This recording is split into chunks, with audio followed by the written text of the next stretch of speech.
હું ઘણી વાર બોલ્યો છું, કૂતરા હડકાયા બહુ થયા છે. બટકા બીજા ભરે નામ આપણું આવે છે કે તમે એને બતાવ્યું સમજદાર છે, આપણો ખજૂરભાઈ એકલો ન પડી જાય યાર. સત્યના માર્ગે હાલવું છે. શું કામ ઘણા નથી બોલતા કે ભાઈ આમાં કોણ પડે? હવે મેં તો નક્કી જ કર્યું છે કે હું નીકળી છે ખાંદામાંથી, હવે ભલે થઈ જાય. પણ ખજૂર તો મારો ખજૂર છે સાહેબ, જેને ગરીબના આહુડા નુયા છે. અને આજ તમે આની ભેળા નહીં હાલો, આજ તમે સત્યની હારે નહીં હાલો, તો તમે હાલશો કીધી તો મને કહેતા જાવ એટલે આગલા ડાયરા મને ખબર પડે બોલવાની. હાલવું છે ને ખજૂરભાઈ? હું તમને પંપ મારવા નથી આવ્યો ચાઇનાના, પણ એક સાચો માણા, સાચી રાહ માથે હાલવા વાળો માણા. અને હું તો આ માધ્યમથી ગુજરાત ભારત સરકારને એટલું કહું છું, આપણા માન્ય મુખ્યમંત્રીને એટલું કહું છું, આપણા વડાપ્રધાનને એટલું કહું છું, હાથ જોડીને કે એવો કાયદો લાવો કે કોઈ કોઈના પરિવાર, કોઈની બેન દીકરી, કોઈના ઘર વિશે કઈ બોલે તો એના ઉપર ગુનો દાખલ કરો, એને કાયદાનું ભાન કરાવો. કોઈ હારા માણાની છબી ખરડાઈ જતી હોય અને આ દુનિયા ટગર ટગર જોવે અને પછી મજબૂર થઈને એને કઈ કરવું પડે અને પછી એમ કે એકચ્યુઅલી કાયદો હાથમાં લીધો, તો તમે જ કાયદાને કહો ને. એવો કાયદો લાવો ને. વાણી સ્વતંત્રતાનો હક છે, એ મુદ્દાની વાત છે. ભારતમાં વાણી સ્વતંત્રનો હક છે, તમે ગમે એ બોલી શકો, પણ હારું બોલવાનો હક રાખો. કોઈની મા બેન, કોઈનો પરિવાર દેવાજ ખવડ બોલે તો એના ઉપર ગુનો લાગુ પડે, કોઈ ચમરબંધી બોલે તો એને લાગુ પડે. આ તો આજકાલ રમત આલે છે.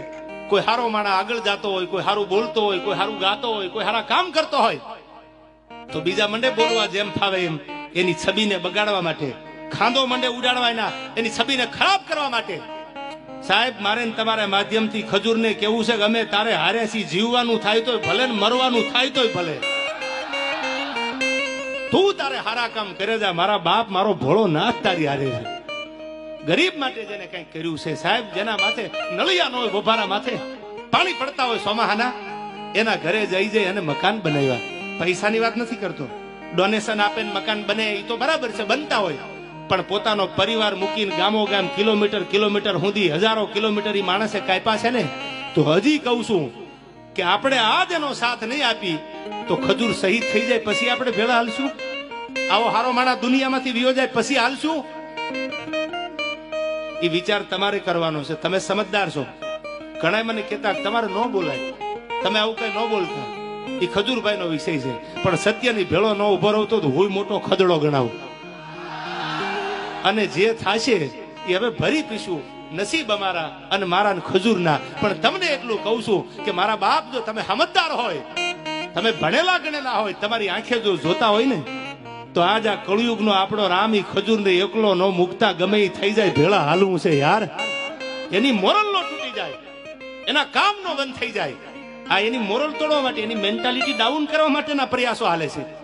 અને આ ટાણે જો તમે મારી કે હું કે તમે ખજૂર ભેળા ન રહી તો રે કોણ? એને એના કાકાના દીકરાનું મકાન બનાવ્યું, એને એના માસીના દીકરાનું મકાન બનાવ્યું, એને એના ફૂઈના દીકરાનું મકાન બનાવ્યું? ના, એને તો એક એક ગરીબના મકાન બનાવ્યા છે. ચાહે કોઈ પણ હોય, ઝૂંપડામાં રહેતો હોય, નાનો માણા હોય, કોઈ પણ જ્ઞાતિનો હોય, તો હજી એકવાર આકલો કરીને કહી દો કે આપણે જીવીને મરીએ ત્યાં સુધી કોની ભેળું રહેવું છે યાર? હા ડાયરો, હા યાર, આજ આપણે સત્યનો સાથ આપવો છે. બધાને કહું છું, હવે પછી સોશિયલ મીડિયામાં જ્યાં જ્યાં આવું થાય, તમને એવું લાગે કે સાચો માણસ એના પરિવાર વિશે, એની છબીને બગાડવા માટે આ થાય છે, તો ઉભા રહેજો.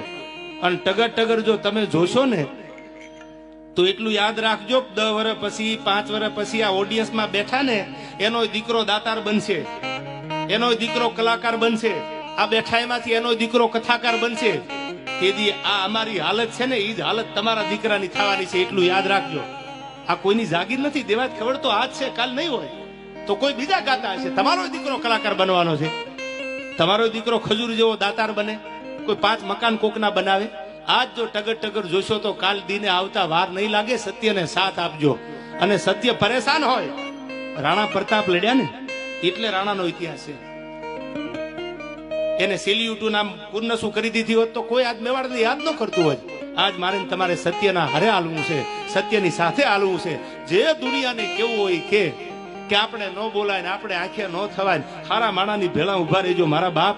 હાથ જોડીને તમને એટલું કહું છું, અને સરકારને એવું કહું છું કે એવો કાયદો લાવો કે ન બોલવાનું. કોઈ ફોનમાં કાંઈ પણ બોલે તો એના ઉપર ગુનો દાખલ થાય, એના ઉપર કાયદેસરની કાર્યવાહી થાય, એ ચાહે કોઈ ચમરબંધી હોય. અને જો આટલું નહીં થાય તો મને નથી લાગતું આ ગુજરાતની આવનારી પેઢીનું ભવિષ્ય ઉજળું થાય.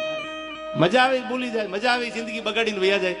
પછી માણા મજબૂર થઈને કંઈક કરે એટલે એમ કે કાયદો હાથમાં લીધો. બધા એવા નથી હોતા. સોમાનથી જીવવા વાળા આપણા ગુજરાતમાં આખા ભારતમાં છે. હા, એનું સોમાન જળવાઈ જાય એના માટે જીવજો. યુવાનોને એટલું કહું છું, સોશિયલ મીડિયાનો સદુપયોગ કરજો. તમારે ફેમસ થવા માટે કોઈને ખરાબ ન બોલતા, કોઈના પરિવારનું ખરાબ નહીં બોલતા. દ્વારકાધીશ ઉપર ભરોસો રાખી અને સારું બોલજો. આજ નહીં તો કાલ તમે ફેમસ થશો યાર. આ જિંદગીમાં બધા ઝીરો માંથી હીરો બન્યા છે, કોઈ જન્મમાંથી હીરો નહોતા યાર. આ યુવાનોને કહું છું. હા મારો ખજૂર, હા કરોડ દિવાળી તારા રાત તપે બાપ.